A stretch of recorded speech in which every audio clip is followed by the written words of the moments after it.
My name is Elena Hayes, and for as long as I can remember, I believed in people more than I believed in myself. I believed that kindness could change anyone, that love could fix what was broken, and that loyalty was always returned. I was wrong. I trusted the wrong man, and that trust almost destroyed me. But it also became the reason I rebuilt my life, stronger than ever. It all began 5 years ago when I moved to the city with nothing but a suitcase and a dream. I wanted to build my own business, a small art studio that helped underprivileged kids express themselves through colors, brushes, and imagination. It wasn't a plan to get rich. It was a plan to make a difference. But dreams, no matter how pure, need the right people beside them or they turn into nightmares. That's when I met Daniel. He was charming, confident, and full of ideas. The kind of man who could make anyone believe he had everything figured out. He walked into my life one evening when I was struggling to carry paint boxes into my small rented space. He helped me without being asked, and his smile made me believe that maybe good people still existed. I didn't know then that sometimes the people who offer to help you lift your load are only doing it to see how much weight you can carry before you break. We started working together after a few months. He had experience in marketing, he said, and promised to help me grow my studio.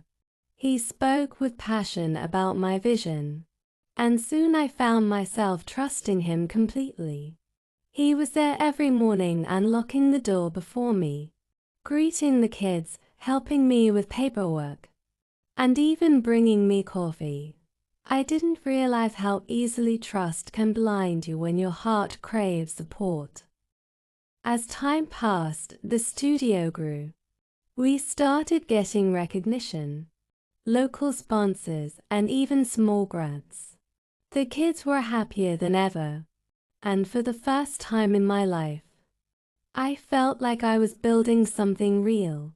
But behind that progress, Daniel was building something else, something darker. He started handling finances, claiming it would take some weight off my shoulders. I was so focused on the creative side that I let him manage the business side. I didn't see the signs, the sudden lack of money, the delayed rent payments, the strange excuses. He always had explanations that sounded reasonable, so I believed him. Because when you trust the wrong man, you don't notice the walls closing in until you can't breathe anymore. One morning I arrived at the studio to find the doors locked and the landlord waiting. He told me the rent hadn't been paid for 3 months. My heart sank. I called Daniel again and again, but his phone was switched off. I rushed to the bank, only to find the account empty, drained completely. My business, my dream, my trust, it was all gone. And so was he. That night, I sat on the floor of the empty studio and cried until my body hurt. Everything I had built had vanished because I trusted the wrong man. I kept asking myself why. Why me? Why him? Why didn't I see it coming? But no amount of tears could change what had happened. I was broke, heartbroken, and humiliated. People whispered behind my back. Some said I was naive, others said I deserved it for trusting too easily.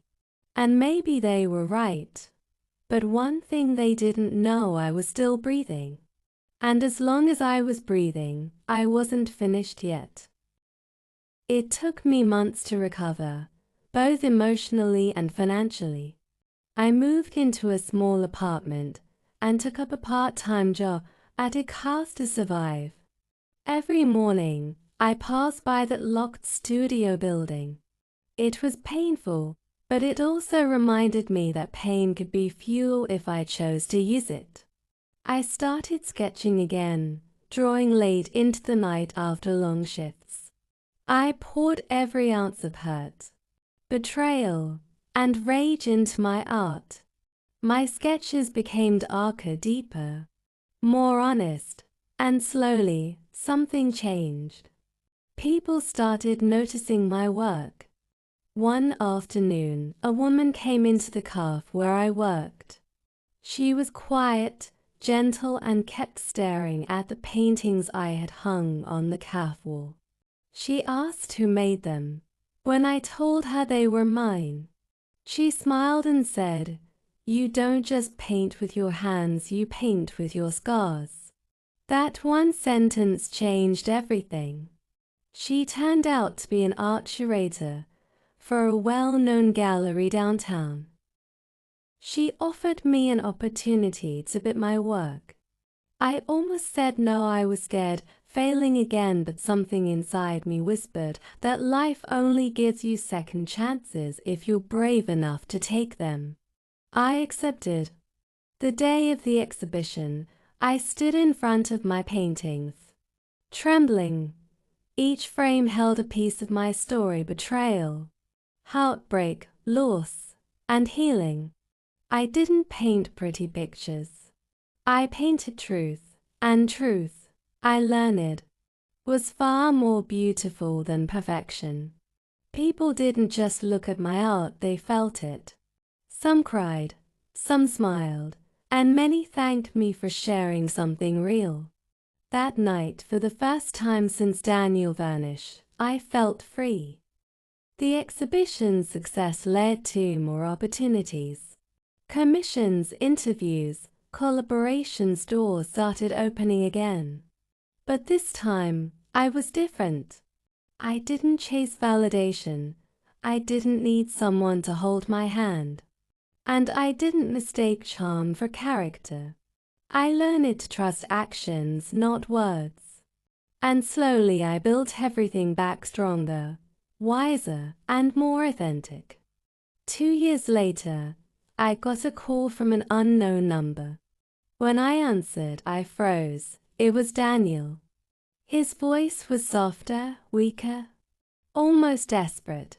He said he wanted to meet, to apologize, to explain. For a moment, the old me wanted to hang up, but the new me, she was calm. I agreed to meet him, not because I wanted closure, but because I wanted to see the man I once believed in and remind myself how far I'd come. We met at the same cafe where I used to work. He looked nothing like the man I remembered. The confidence was gone, replaced by guilt and exhaustion.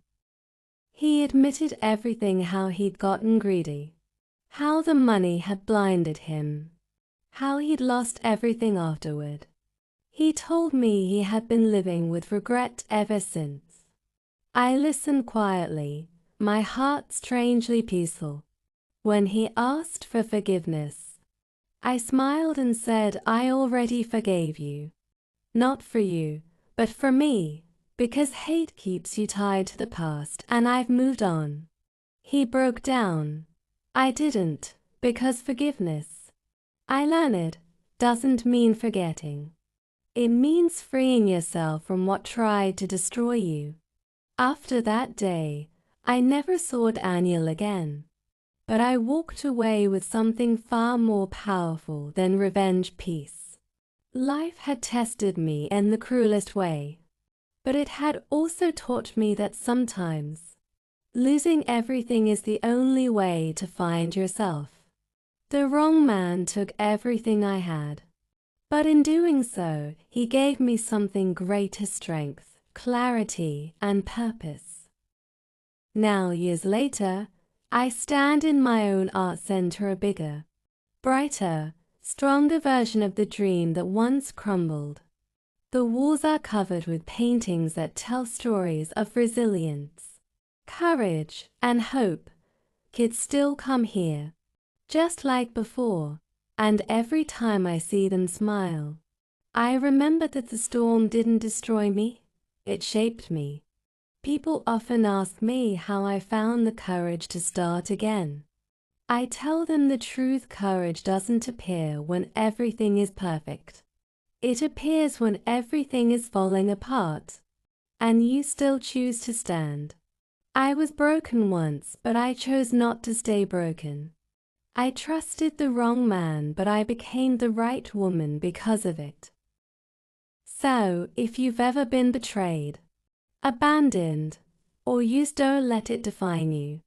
Let it refine you. Because sometimes life sends you the wrong person to teach you what the right one should look like. And sometimes it takes losing everything to realize that you already had everything you needed inside you. The wrong man may have broken me once, but he also built the woman who would never be broken again.